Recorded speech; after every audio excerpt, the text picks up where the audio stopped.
ভূত তোকে পড়তে বলে গেছিলাম না, না পড়ে খেলছিস? দাঁড়া, তোর হচ্ছে আহ আমি একদিন বড় হয়ে যাব, তারপরে নিজের মতো চলবো, কেউ আমাকে মারতেই পারবে না।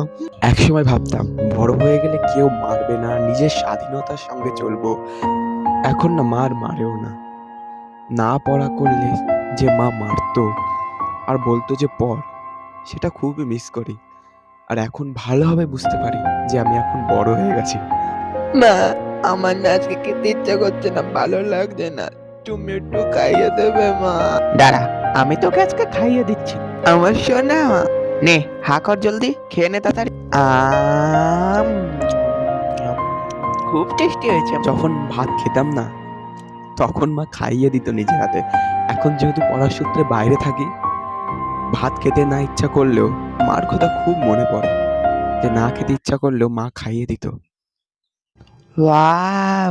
মা এদিকে এসো, দেখো আমার একটা ড্রেস পছন্দ হয়েছে। কেমন লাগছে আমাকে এটাতে? দে এই ড্রেসটা। একদম ভালো লাগছে না তোকে। এই ড্রেসটাই তোকে ভালো লাগছে। এটা পর তুই। দূর, ভালো লাগে না, সবসময় মা এরকম করে। আমি একদিন বড় হয়ে যাব, নিজের পছন্দের মতো ড্রেস পরবো।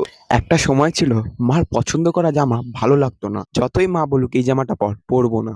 কিন্তু এখন সেটা খুব মিস করি। বুঝতে পারি আমি এখন অনেক বড় হয়ে গেছি।